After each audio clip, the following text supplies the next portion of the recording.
The new ArcGIS StoryMaps builder is a powerful tool to create a multimedia presentation with a geospatial element. You might have seen some example stories from the album. There's a lot you can do with this platform, but it's also very simple and easy to use. In this tutorial, I will create a story map related to my flood risk analysis for Lake Charles. I have created maps and gathered images from the public domain or with Creative Commons license. Let's begin. Launch the Story Maps builder, and I don't have any story yet, so either start a story or create a new story and start from scratch. Give your story a title. Just gonna call it draft story, and you can add a subtitle if you want. You see, this interface is incredibly simple with no templates or tools, but it allows you to use all different types of building blocks in story maps. Click this little plus to add the first block of your story. You can add something as simple as a line of text, or a separator, an image, or something as complex as a slideshow or a map tour. We introduce maps and embeds in next video, and the last four which we call immersive blocks in later videos. Let's just start simple and add a line of text. You can start typing here, and you can hit enter to insert a new line of text. Okay, so you see between and after each line or each paragraph, see these little plus means you can add further content anywhere. So you can start an outline of your map using just text and insert other contents later. When you highlight some text, you see this floating panel that allows you to style it, change the color, and you can insert a link, or you can make it a heading or a subheading. You can turn it into bullet point, numbered list, or make it a quote. If you add headings throughout your map, you can then include them in navigation bar that helps your audience jump to each different sections from the top of your map. So open the design panel here, and you see optional story sections, activate navigation, and you see these three headings that I just added shown up here. You can choose which headings to include. Right? If I don't want to include this, now, if you click on one of these, then you will be brought to the beginning of that section, starting with that heading. There are other useful features in the design panel, but let's first add a cover photo. You can either add an image or a video. I'm just going to use a public domain photo that I downloaded. It shows a coastal storm.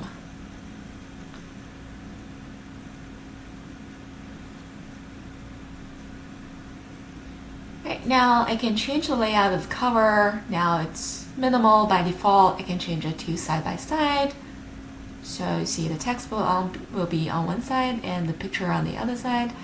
Or I can change it to full. So you will start with picture being the whole background of your cover page. You can also change the themes there, which will set the default color and style of different parts of your story.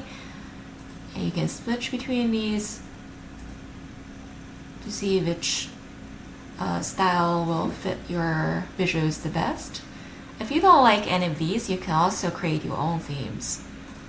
Now, browse themes. If you have created any, it will be shown up here. If you don't have any, you can create a new theme from here. You can also access this page by clicking your profile picture and go to themes. I'm gonna create a new theme here. You will be brought to a theme builder where you can change the colors, different stuff. See, that changes the color of your button. And dark background.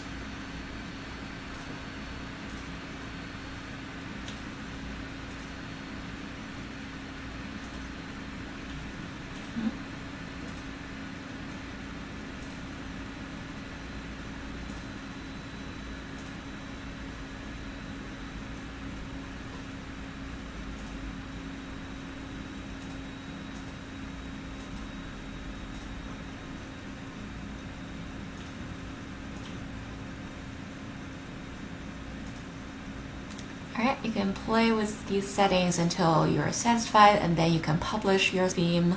And now it's published, and you can go back to your stories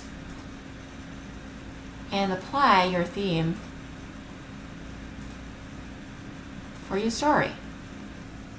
Now, the other optional section that you can include or exclude here is credits. So it's at the bottom of your page. And just like we include a list of references at the end of the paper, you can include a list of sources here. It's organized in 2 columns, so you can put the titles on one side and the authors or creators on the other side. Like if I downloaded some maps from the city of Lake Charles, do something like that. There are more direct ways if you need to attribute the author of the media item that you use, like a photographer who took the photo that you include in the story. Please make sure you understand the copyright limitations of the media you use and give credits accordingly. When you insert a picture or a video, let's insert an image.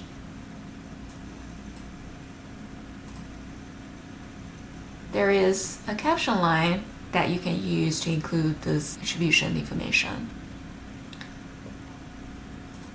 Now, if I use a video, I'm just gonna choose a video that I created before for this class. Like this one. You see there will be also a caption line that you can use for giving credits. If you're using media in immersive block like a slideshow, now don't worry about what I'm doing here with a slideshow, we'll show that later in more details, but say I just want to add an image.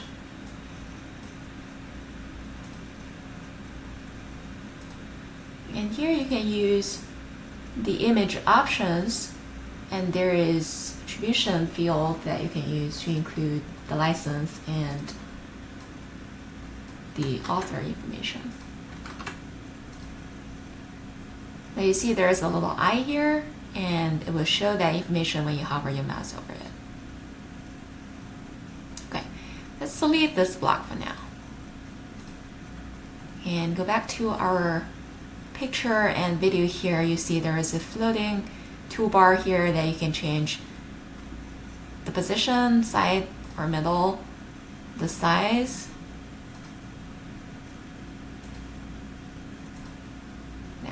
It will be bigger if you hit this, if your screen is wider. And image options, where you can include alternative text to help improve the accessibility of your story, so visually impaired readers can use a screen reader to know what this picture is about. Just putting something random here. If you later found a better photo to use here, you don't have to delete this image and insert again. You can just click these 3 dots and replace image. You can put your new image here and your layout will still be saved. All the same goes for a video, right? You can do same things, but here there are some further options. Playback, either you have to click to play or with without controls. And you can also use alternative text. You can similarly change the position and size of the video. 2 more elements I want to mention here before we move on to the next video: buttons and separators. A button can be used to include a link to another story or another website. Now, if you don't include a link here, it will actually take you back to your own story. A separator is something you can use to, help organize your story, separate different sections, and as we showed before, you can use themes to set the styles of the separator or the button. You can drag and reorder these elements.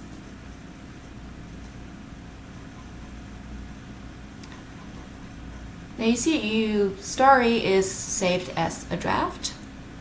It's not visible to anyone else before you publish it, but you can preview it first. You can preview at any time, and this is what your audience will see if you publish it. Right, you can play the video here.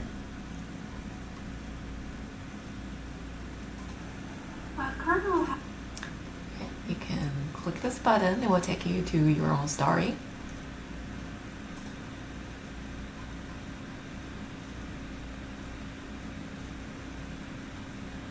You can click Edit Story again to go back to the builder, and when you're ready, you can publish. Now, there are sharing options. Currently, I'm sharing it only with myself, even if I publish the story.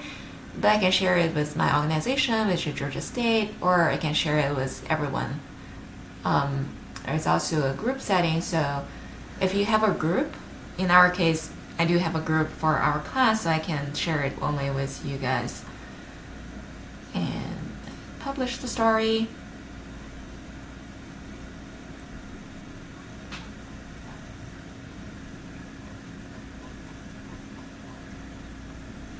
And go back to the editor, and the 3 dots menu here next to the publish button allows you to unpublish the story. Of course, you can publish later after you edit it. You can again change the sharing options. You can duplicate a story if you need to copy the story for some changes, but you also want to keep the original one. Or you can change other story settings. Now you can choose to hide the published date on cover.